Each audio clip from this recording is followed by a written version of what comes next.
It's time to engage in cyber talk with the Chief of Cybersecurity.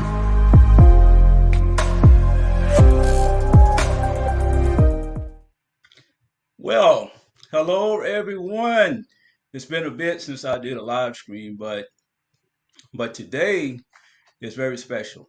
It's very special because we're rolling into 2023, and I wanted to bring some great people on to the Chief of Cybersecurity live stream session.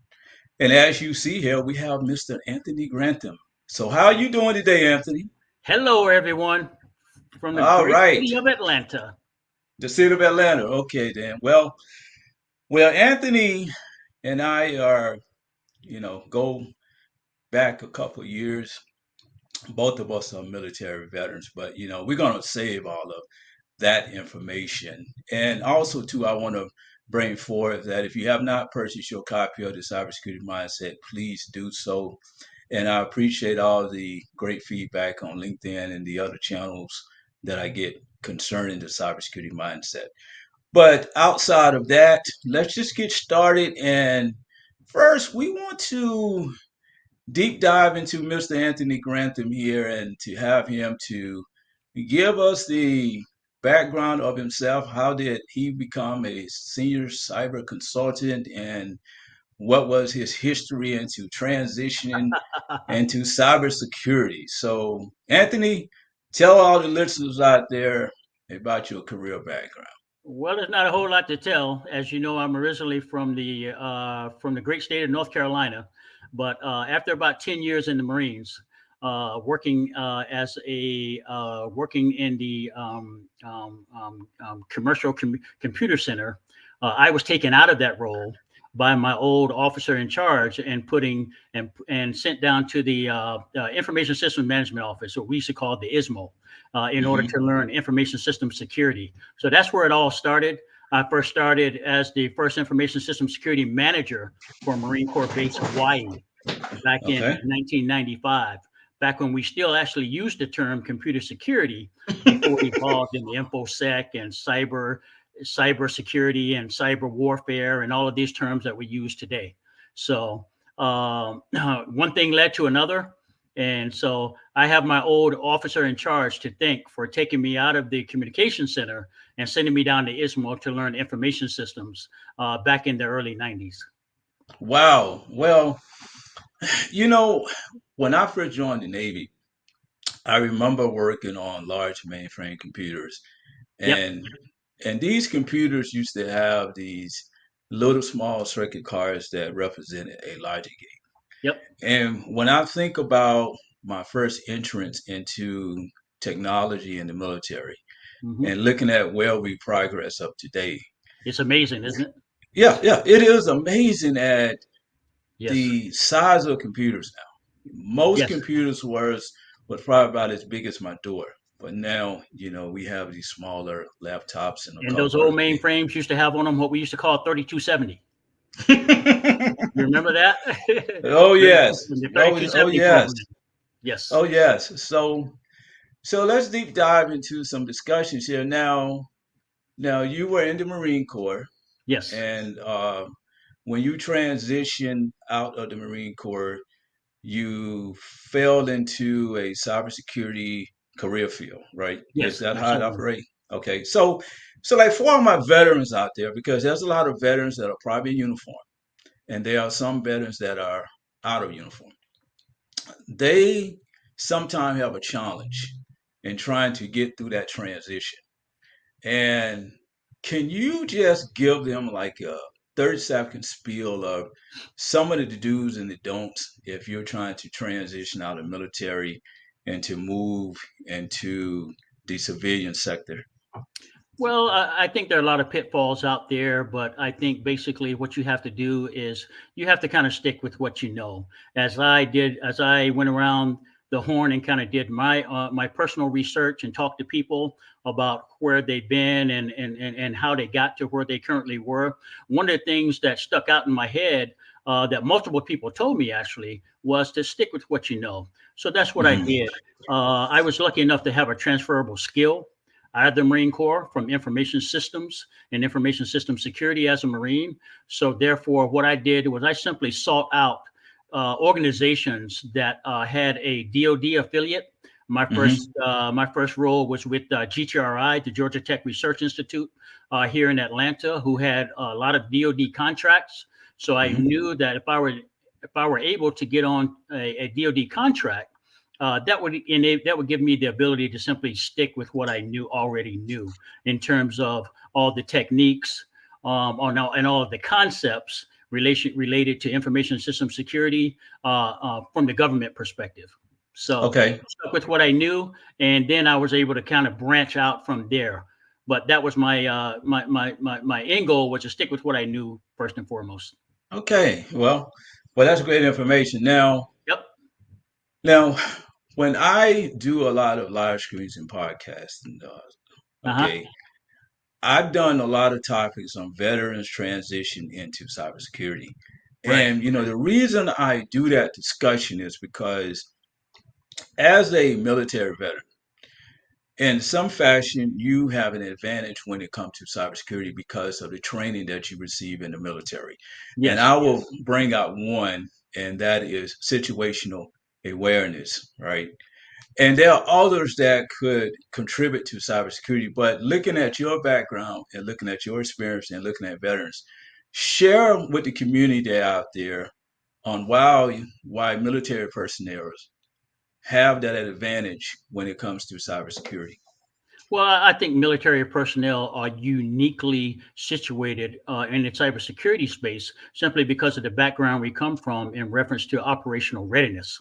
As you know, on the military side of the house, everything is about operational readiness, about equipment readiness, about personnel readiness, about leadership readiness.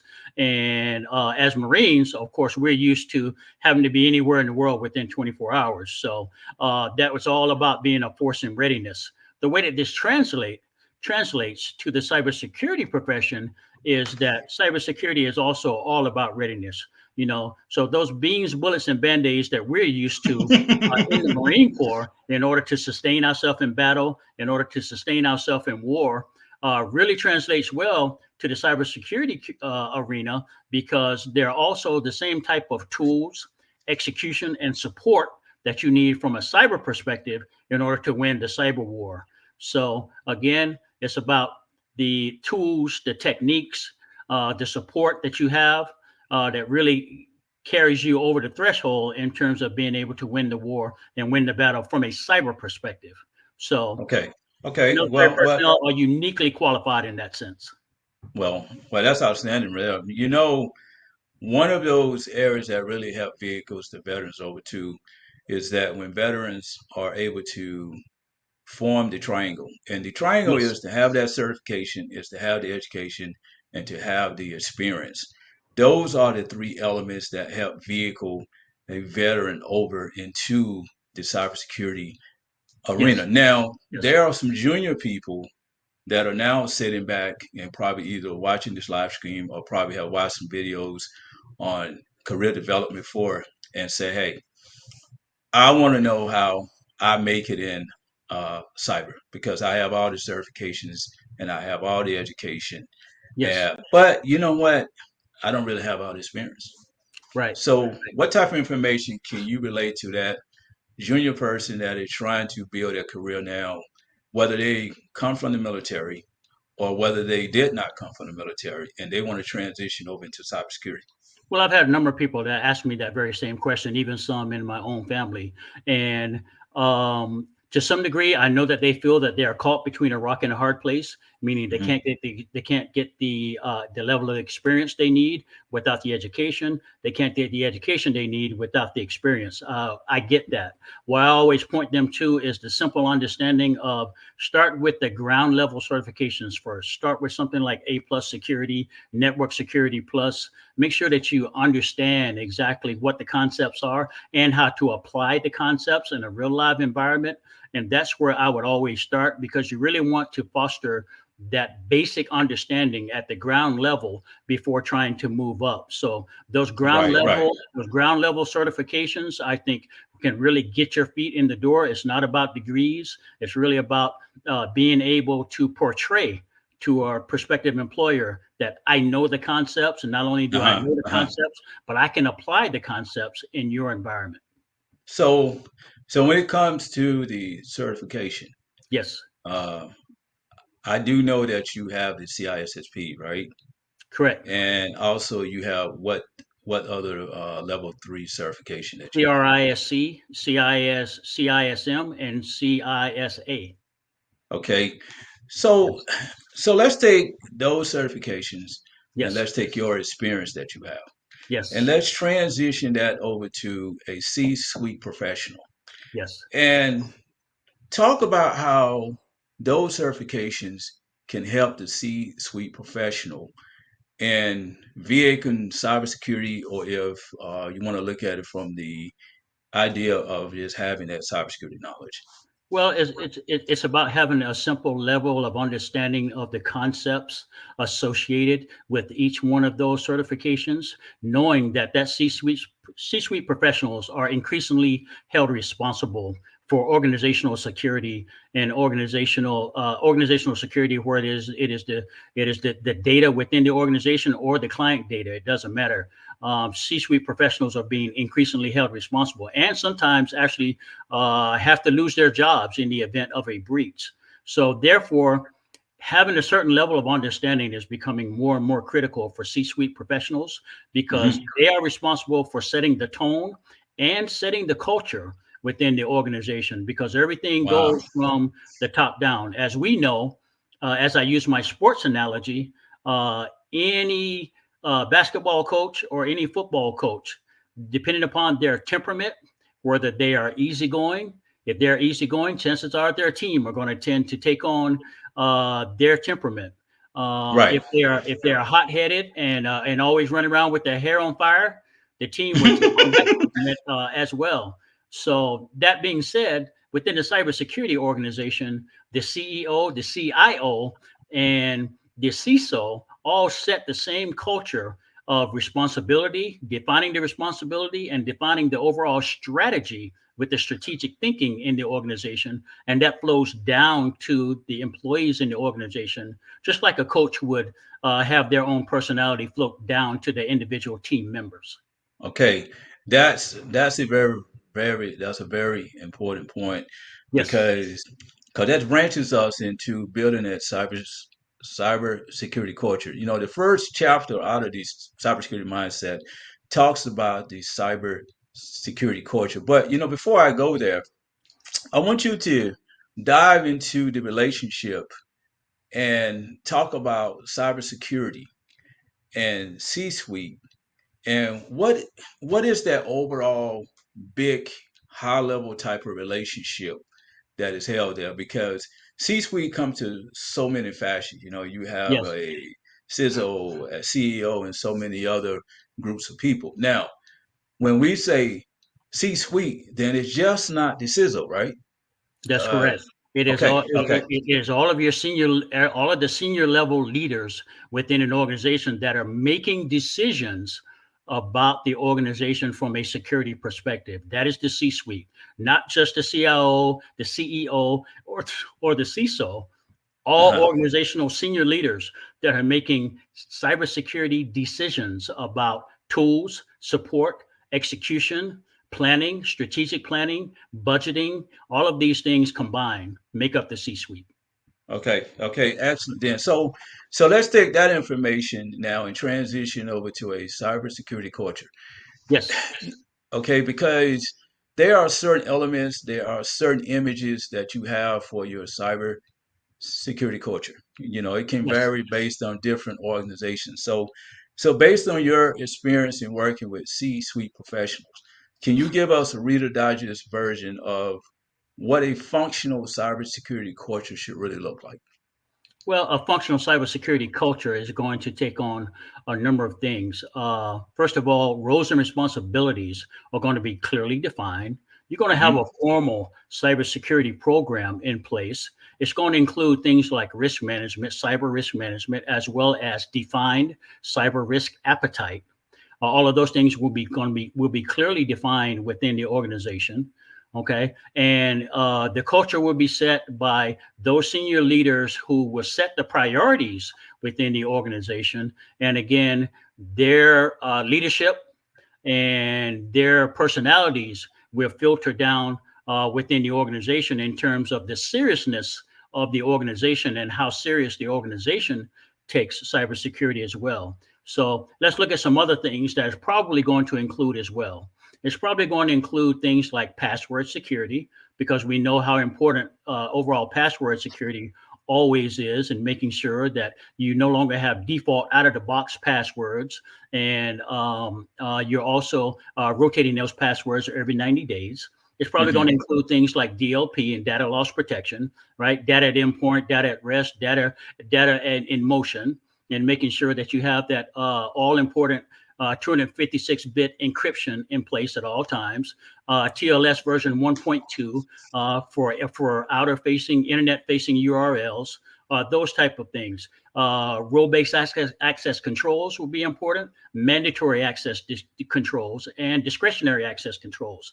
All of these things combined with server hardening, your DAST and SAST testing, your static application security testing, penetration testing, all of these things combined are going to comprise of your risk management and your cybersecurity program, how you Mm-hmm. implement controls, how you monitor controls, and how you remediate risk associated with the data within the organization.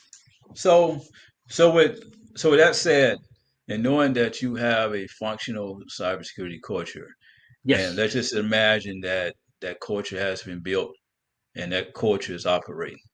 yes, Somewhere, somehow, the organization has to institute a buy-in structure. Because I use the word buy-in because as a C-suite professional, I think that you would struggle to get everybody on your team to see that yes. clear There's mission and always going vision. to be those. Yes, Right, right. So what you have to do is to establish a buy-in. yes. Can you share to the audience some of the ways that a C-suite professional can go out there and establish a buy-in so that cybersecurity can be sold? Because as of now, you're selling as a product, really, to Right, your, right, to right. yourself. Well, a lot of it just tends to do with overall security awareness. If you have a strong overall security awareness program, one of the Hmm. things, as we know, one of those most common attack vectors is always going to be common phishing, phishing through cybersecurity, Hmm. through regular email, through Outlook 360 email is one of the common attack vectors.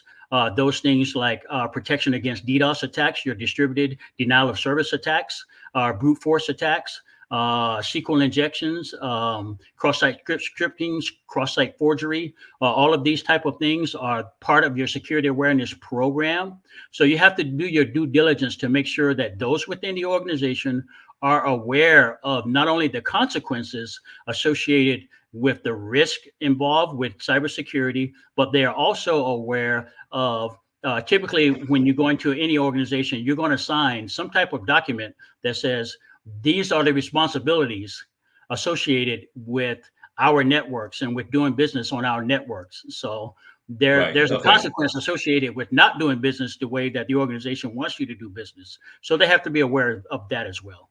So so we have a culture that is functioning there, and Yes. as a C-suite professional, it is important that your leadership Yes. works well.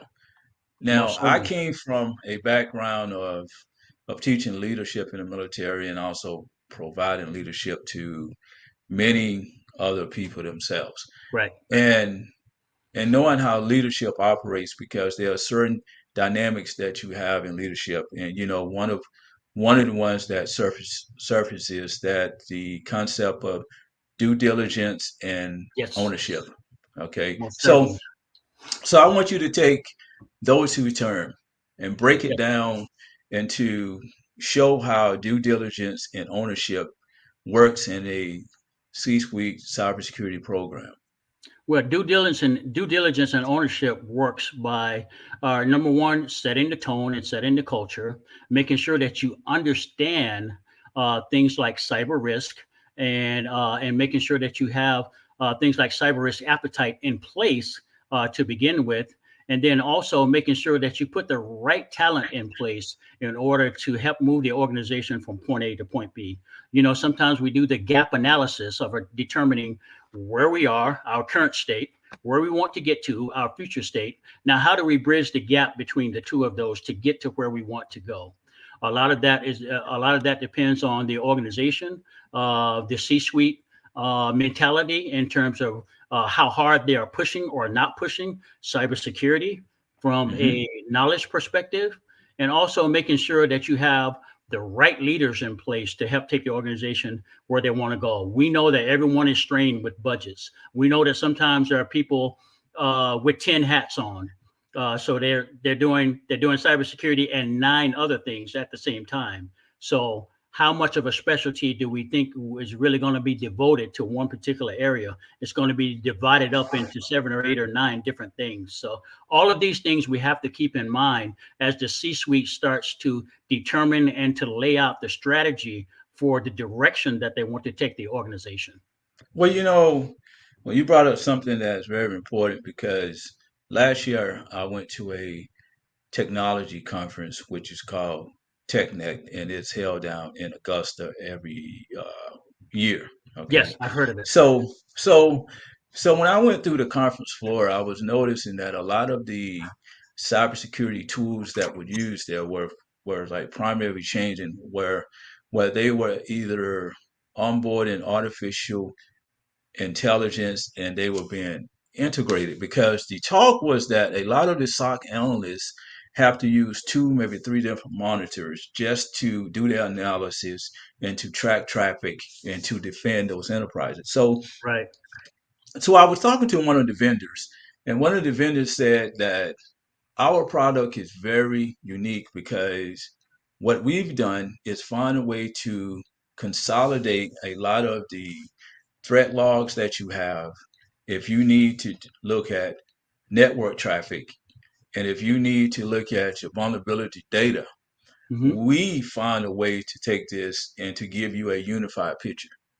Oh, really? And that's Okay. yeah, okay. So when I think back in terms of what you're saying is that having that high op tempo environment and people are doing multiple tasks, Yes, I can only think about the level of risk that is imposed because a exactly. lot of times with cybersecurity, we always focus in risk based on technology and Correct. saying that, okay, we have to make sure we safeguard the enterprise from SQL injection. We have to make sure that these Log4j vulnerabilities are remediated, and also too looking at your configuration management program and saying that make sure that the baseline is always up to standard, and to do our checks by either using something like this or sticks or you're going to use some CIS benchmarks. But at the same time, there's another element too, okay, Mm-hmm. which is that human element. Okay, so when I look at the human element, I'm saying, okay, how can we simplify cybersecurity?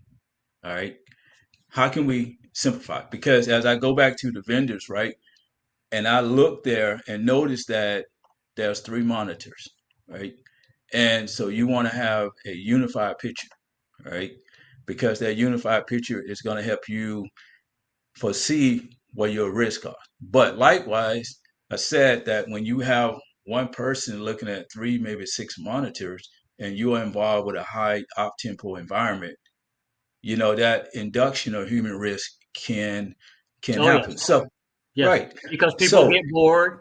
People tend to not to lose focus. mhm. So, During the day when they're supposed to be monitoring something. All of these things are part of the human element. mhm.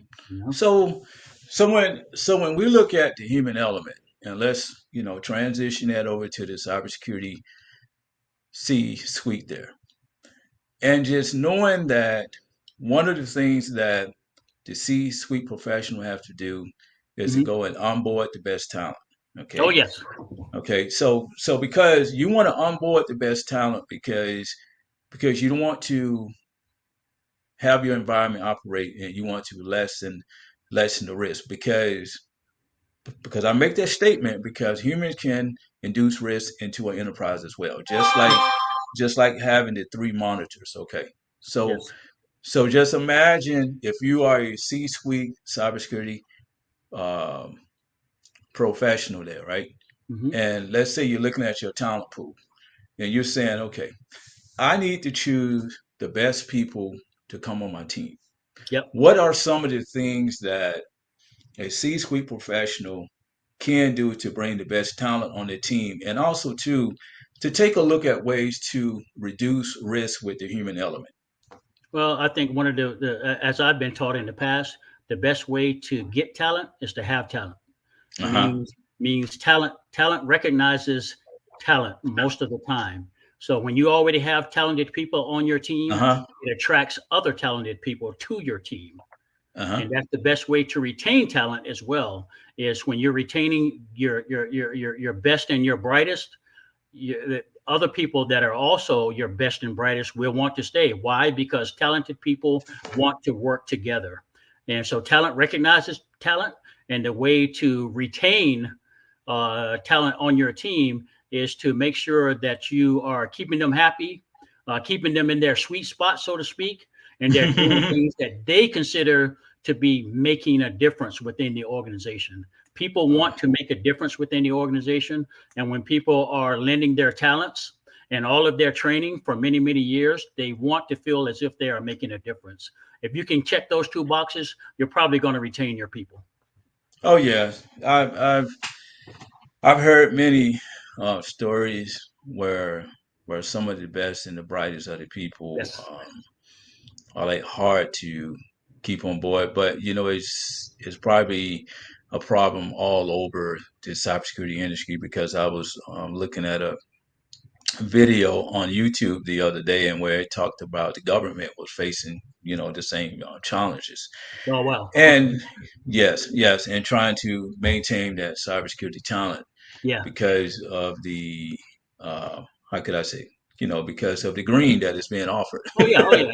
It's hard for the federal from government to be able to compete with private yeah. industry when it comes to cybersecurity salaries. You Oh know, yes, yes. they've always been strapped, but there's also a certain amount of gratitude that a lot of people get with working with government agencies. They're always going to be able to attract those people because they feel Hmm. like they're really making a difference for the country, whereas Hmm. salary is not quite as important to them as say it would be some others. You know, Yeah, so yeah, so that's you have to very look at important. those folks as well. Okay. All right then. So now let's imagine that as a C-suite professional, Hmm. you need to set up your teams Yes, because a lot of organizations are different. right. For instance, we know that there are some main platforms when it comes to IT, which is your application, your cloud, your data, your networking, and your infrastructure and your Correct. identity Yep. environments. If we take that and if we throw that out into a C-suite environment, most organizations would be kind of similar, but also too, most organizations are probably going to be different. What are some of the steps that a C-suite professional can do so that they can set up that organization and to have functional teams? Because a lot of teams will overlap each other, Right. so you don't want to do that. Now, Right. what are some of the key strategies you've seen that Hmm. some C-suite professionals can do so that they can organize those teams together? Well, you have to remember, first and foremost, you're probably going to have a large compliance component within the organization as well, right? Hmm. So what is the definition of compliance? We know that compliance is people, processes, and technology, and how we merge people, processes, and technology into a single entity to be able to accomplish those compliance activities, right?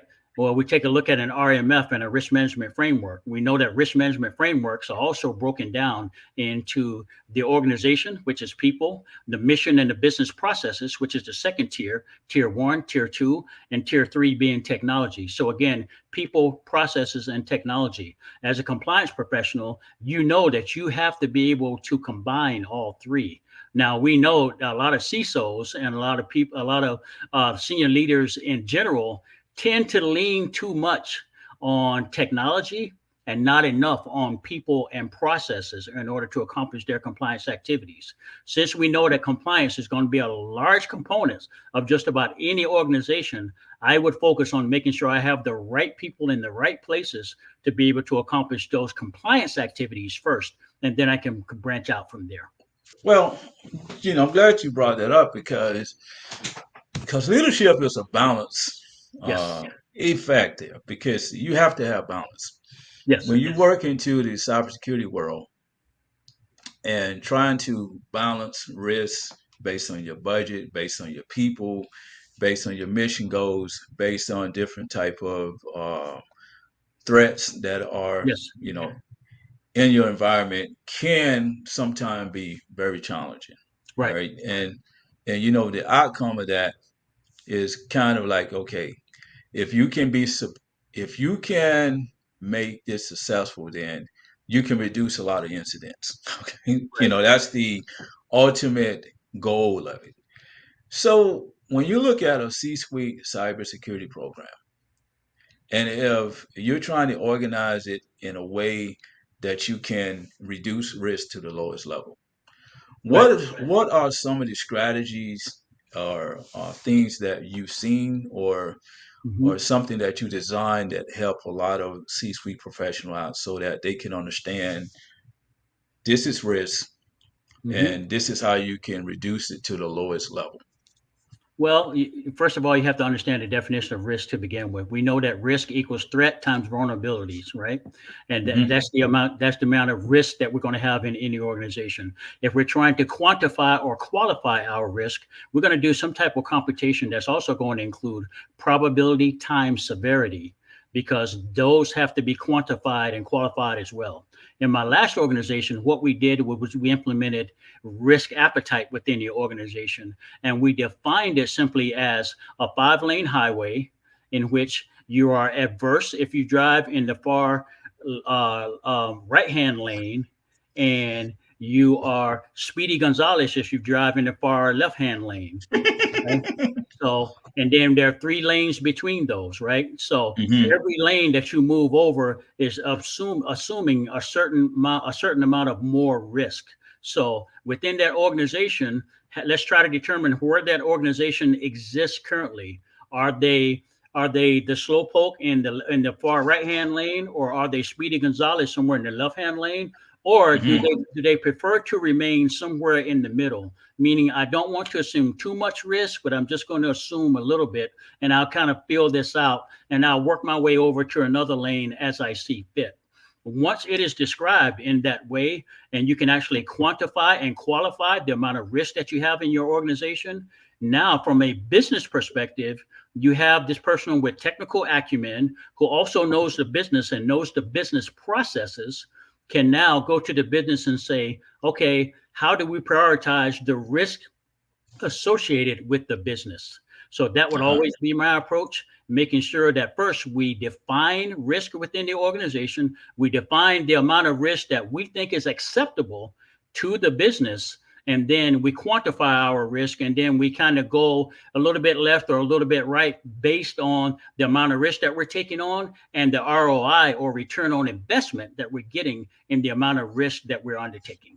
You know, you hit on some interesting points there, and you and I can take this entire conversation with risk Oh management, yeah. and Oh, we we can can, talk about risk management all day. yes, we can talk about it all day. But I'm, grateful that you put it in the right context there. Yes. But when we look at the C-suite professional, there is a distinctive way of looking at the organization and look at the way they set up because we have federal entities and also too, like we have the uh, private sector. Okay. Yes. So so now in your background, I think that you have experience with both sides, right? Yes, When it both comes federal to government as well as private sector. okay, so when we look at C-suite professionals in the government versus C-suite professionals that work in corporate America, is there a distinctive difference in the way they operate? And also, too, what are some of the challenges um, that you've seen? Maybe, maybe let's say if you're a person that is transitioning from the private sector to the government, or if you're in the government and you transition to the private Hmm. sector.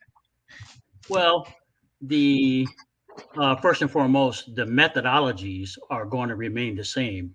Why? Hmm. Because the guidance remains the same. Whether you're with federal government trying to comply with NIST, your National Institute for Standards and Technology 800-53, or if you're in the private sector trying to comply with NIST. Now, the government entities are normally going to be a little bit more strict in terms of compliance to the letter, as opposed to maybe a private entity would. But by the same token, a lot of private entities would deal with a lot more financial and budgeting components than a government entity would as well. So they kind of balance each other out. Okay. Yes. So they kind of do, because I know for a fact that when I first started the industry, I started off working in the federal industry, and Yes. then as a consultant, I moved over to the private industry. Then I kind of noticed that the difference was that you have two different terms that you're facing.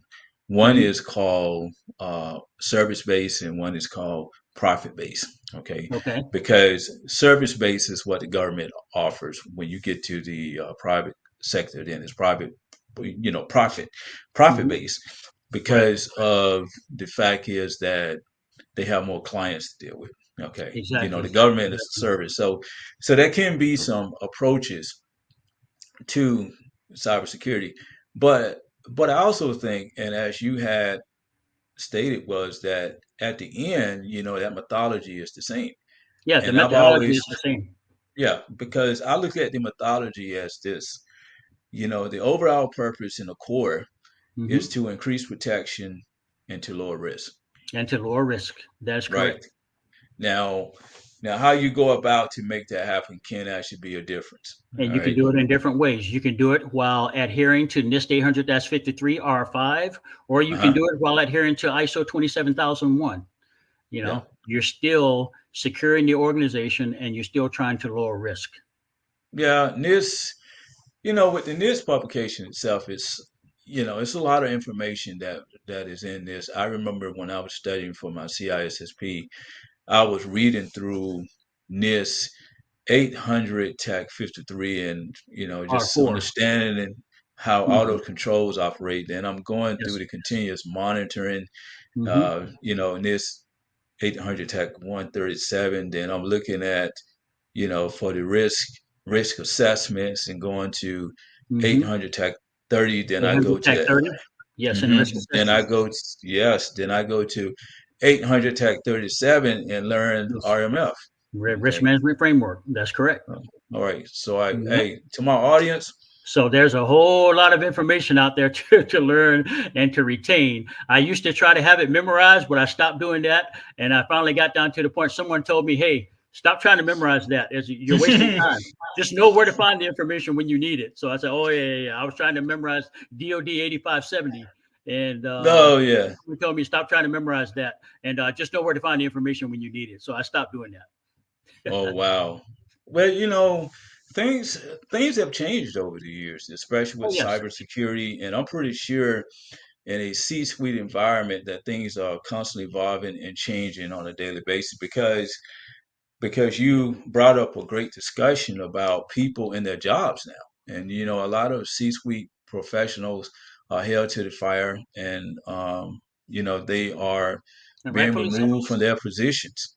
Yes. So let's talk about that for a second, because I'm pretty sure that there's a C-suite professional that is probably going to listen to this live stream Mhm. and say, okay, uh, I want you to give me some pointers. Okay, talk to me and tell me some things. Okay, Mhm. that I probably never heard before. Okay, Exactly. because information is powerful. Hmm. So to that C-suite professional, and also to the individuals that engage with a C-suite professional, Hmm.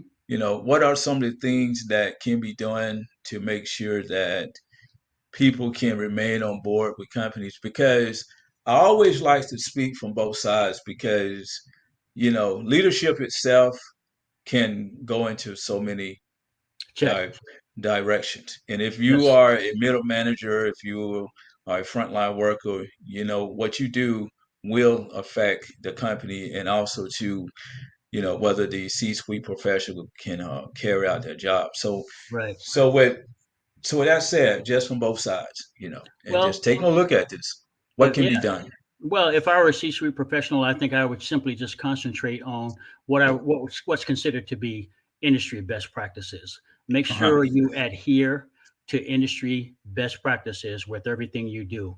It's hard to go wrong if you're adhering to industry best practices. Well, what does that mean, and what does it apply to? It Hmm. applies to certain things like server hardening. Making sure you have antivirus, anti-malware, anti-spam on all of your servers prior to going live, making sure you're doing things like risk management and vulnerability management, right? A regular cadence patching program in which servers are being patched on a regular basis. You're adhering to password security and password protection. All right. You have things in place like DLP and identity access management, right? You're adhering to things like AES 256-bit encryption and TLS 1.2 when it comes to outward facing URLs. All of those basic things are the things that typically bite us. It's not the difficult things, it's the basic things that are industry best practices that typically tend to bite us. Security awareness is something else that comes to mind, as well as ensuring that we have a strong phishing campaign within the organization, meaning that people are phished regularly within our organization to see what they're going to click on and what they won't click on within our organization. We like to have the train of thought. Oftentimes, security professionals think that the adversary is always from the outside looking in.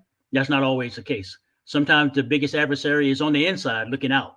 So we have Um, to make sure that our people are trained accordingly, and that when it comes to things like identity access management, and we know that we're controlling the ingress and egress into our networks, but hey, what about the offboarding professionals and making sure that a potential disgruntled employee is their access from the network is terminated properly, and we don't have people that left the organization 6 months ago that still have access into our networks that could have potentially have a reason to want to do damage.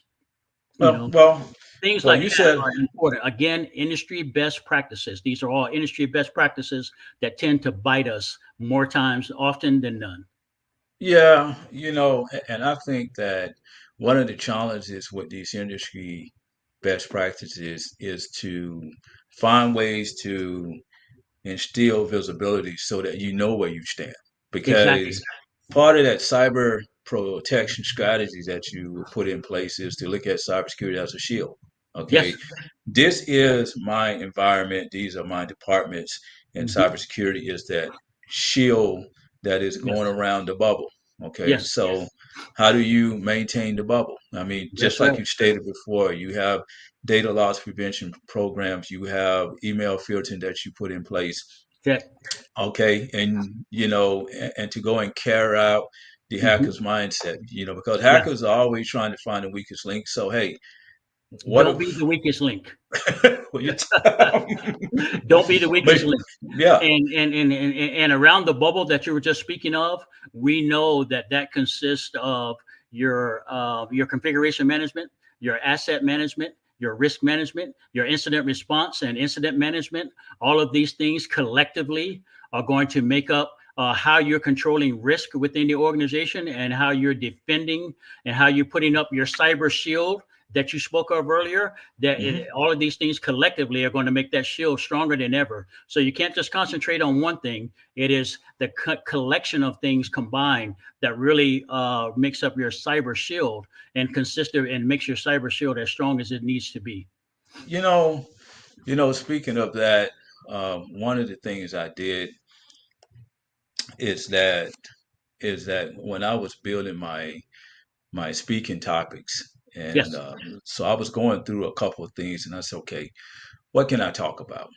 All right, and something that interests people the most. And one of the things that came to surface is that having that 360 degree of security visibility, right, is Right. knowing exactly what's in your enterprise.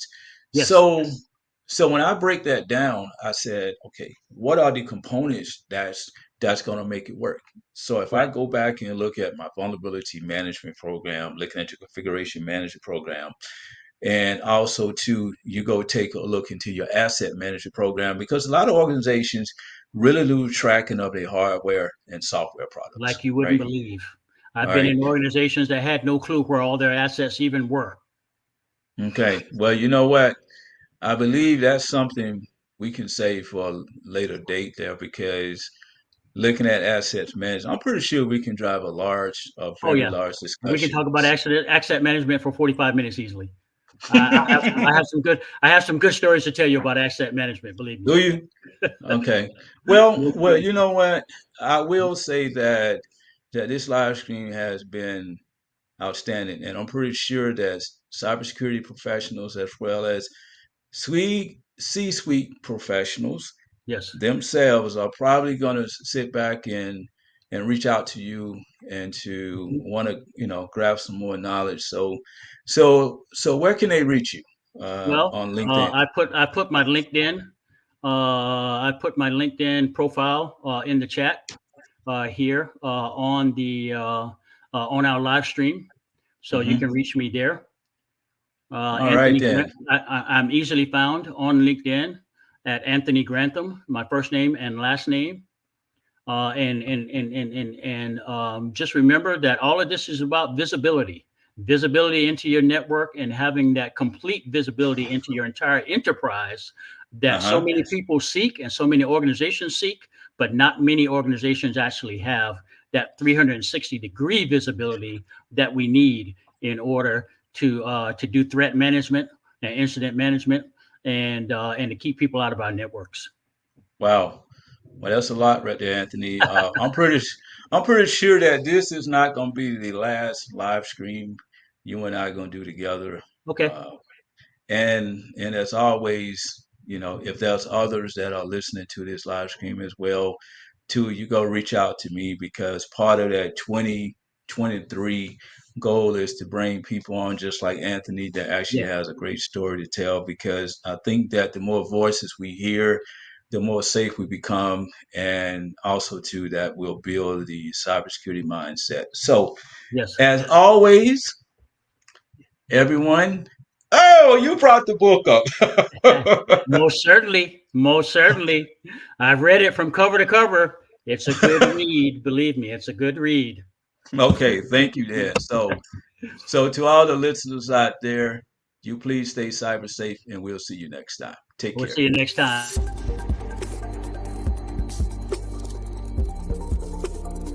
You've been listening to the Chief of Cybersecurity livestream. Please join the YouTube channel and purchase your copy of the Cybersecurity Mindset.